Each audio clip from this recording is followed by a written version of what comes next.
because we think we're helping children by only having credentialed teachers in the schools, right? That makes sense. Why shouldn't they all be credentialed and prepared, highly well prepared? But in California, we have a credential in music, we have a credential in visual arts, we do not have a credential in dance, and we do not have a credential in theater. So theater, if it's taught by someone who's credentialed in English. And if dance is taught, which is very uncommon, it's taught by someone who has a degree in PE. And if you could have a credential in dance from New York and come and teach dance in California, but if you are a dancer in California who wants to teach, you're going to have to figure out how to pass a test on cricket, soccer, in order to be able to get the qualification we're saying to teach dance in the school. So there are structural issues that require change.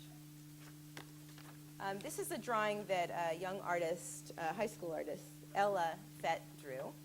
That just has to do with, well, who's going to make the difference? I mean, I think in a way it's lovely to be with all of you because you're all motivated people, you're all doers. These are big structural problems. Who's going to take them on? Who's going to do something about this?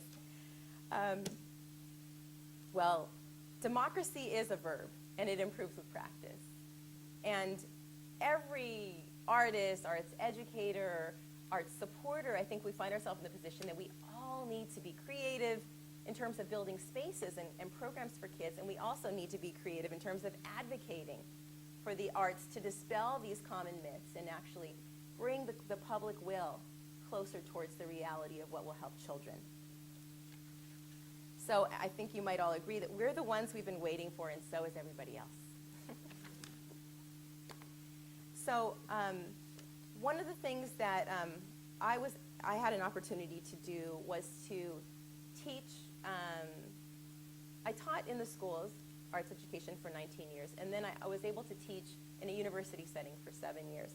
And at one point, I took over what was then the Arts Bridge program. Arts Bridge was preparing artists who were university students to gain teaching skills, and then we partnered with inner city schools that were really hard hit, and we worked together with the kids. We had a place-based approach focusing on leadership development. It was interdisciplinary, many different layers of mentorship, and it was very rigorous in terms of research, critical writing, etc. My approach is always an assets-based approach. I don't want to start anything saying, what don't I have? I can't cook in the kitchen with food that is not there. So what do we have? The kids are not just depleted problems. They're a source, an abundant source of assets. So are parents. So are parents. Whether they're wealthy parents, whether they're humble parents, they know things, and they have things to share. And the same is obviously true for community and educational partners. And then also your own self. What do you have to offer? That's how we began working on the program. One of the things we did is we developed rigorous coursework in the university where artists were taught about teaching. How to do lesson plans, how to create resource materials on their art form, how to document student work. We also dealt with technology, which was a little bit harder because I wanted them to not only teach, but to reflect on what they were doing and then to blog about it. Does anybody here? I know some of you blog. How many of you blog? Or do you read blogs?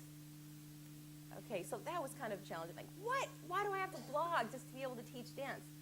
Well, I want you to think about what you're doing, and I want you to share the work, right? So they would blog about it. And then we would gather together at the end of the year, and also both in the school settings, we would do performances and readings, and then also at the university, everyone would come up. And then we would record them, and we'd put it up on YouTube. And sometimes the kids would take the links, video them themselves, and put them up on YouTube before anybody else did, which was just wonderful. We also did things like academic shadowing, where a student at a school could accompany their arts teacher, who was a university student, to campus. And they could be in college for a day. And they could see what it was like, and they could eat lunch with them, and they could sit in on classes. And a lot of kids they can't imagine college because they've never seen it. And there was one really impactful moment when a group of parents in Compton said, we really want to take a field trip to the university. I said, but there's so many things we could do together. Well, what do you want? This is something I have. It doesn't cost me anything to invite them up to campus. We would like to be able to come and visit campus, and we would like to be able to bring our strollers. Is that okay? Yes, because they're parents. They have small infants. So we brought them in. We welcomed them into the Arts Bridge office. We took them around campus. But one woman in particular, she stamped her foot on the ground, and she wept quietly. It was the first time she'd ever been on a university campus. We take these things for granted, that place matters. We take these things, that we have things that are free for us that we can offer immediately that might spark something and actually change somebody's life. So the book that we're sharing today, and Leanne has brought copies if you're curious, really came out of this process. You know, I'm very adamant you must be at the top of your technique, know your art form well, be able to share it, but also reflect on it critically. Write about it, think about it. So we put together a process book where everyone could kind of share. And that's been now, it's published by the Center for Learning for the Arts, Sciences, and Sustainability here at UCI, and it's distributed in association with UC Press. So you can actually go online and you can view it, or you can purchase a print copy. The purpose was to expand the public memory of the process. The program that I was directing is no longer in place. And it was a great way to take power of a situation we weren't fully empowered to change.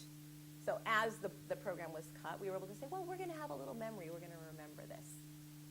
All of the kids that participated in this, it's pretty amazing. And I can stay in touch with a lot of them on Facebook now. But for example, if I look through just the outline of the document and I see what my students and what the kids are doing now, it's a testament to a process that really did have an impact. So Corey Hamilton here in the middle, she was a teacher at Jordan High School. She's now pursuing a PhD in education policy in Arizona. Leah Bass-Bayless, who was the principal, is now running the first arts integration elementary school in Los Angeles. Mehavish Arifin, she took the skills that she developed in Arts Bridge, took them back to her native Pakistan, and she's teaching girls in Pakistan through arts education. Shannon has gone on to get a credential. Marina runs an education, she's an arts educator with a local dance company, Contratiempo. Tanitra went on to pursue a PhD in music, and she's now going to be running a youth orchestra, I hope. Ileana is teaching in San Francisco. Lindsay went on to pursue a master's in arts education at NYU. Nora Lynn is pursuing a master's in dance therapy at Drexel University.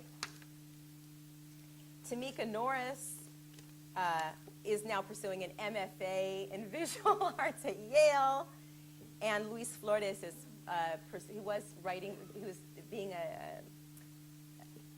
he was drawing and animating for Marvel Comics. He said, you know what, Amy, I just have to go back and teach. The experience is so powerful when people start to change and you feel these things and you know that you are helping to instigate it, that he's now going back and getting his credential. So the last, if you like data, one of the things we found is that one of the biggest impacts of the program that's, in terms of statistics, that's quantifiable, is that by participating in this, kids, young people, very young people and young adults, there was a huge growth in their ability to identify themselves as having specific talents and abilities. They felt valuable. They felt capable. And second, there's an even larger growth in how they saw each other. You are valuable. You are valuable. You are valuable. And that's what came out of this experience. So the last couple of things that I can suggest that we do, because it's good to have kind of an action plan, in addition to what you do in your individual life, is you can buy a California license plate that will give money directly every year to the arts, to arts education specifically. And you can do that online through your DMV. Second, if you like, you can join Arts Create California and lend your voice to the campaign. There is a Facebook page, and you could sponsor even a listening tour in your own community. I don't know if we have time for questions. Sui? No? Okay. If anyone has any passionate, pertinent thoughts that need to be shared, though, I would. Couple of minutes. Yes, ma'am.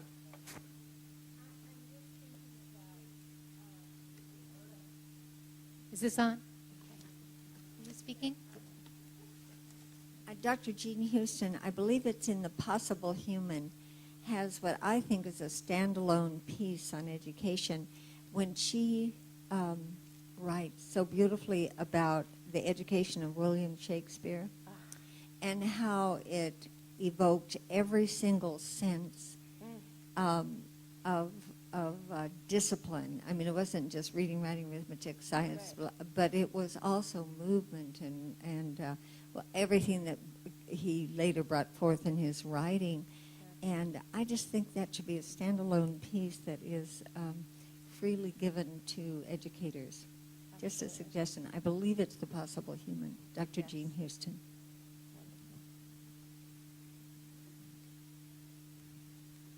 Yes, I got to see firsthand with a dear friend of mine, Matthew Fox, the great theologian and educator.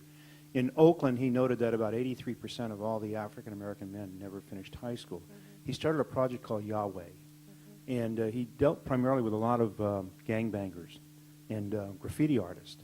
Okay. And as a result of incorporating that into the curriculum, it was reversed that a plurality, an overwhelming plurality, actually ended up graduating from high school, mostly men.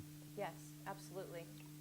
I'm really blessed to have seen that and know that myself. Children, actually, one of the students in the program was incarcerated during the time the program was going on, and we met again after his incarceration in the dance studio at his school, Linwood High School, and he was weeping under his dark glasses, and he made a commitment to do things differently. He actually is now fishing in Alaska, and last time we spoke, he wanted to know, how do I get a passport? I really would like, I'm making money now, I really would like to tour the world.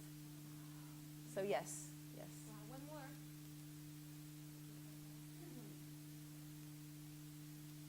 Great.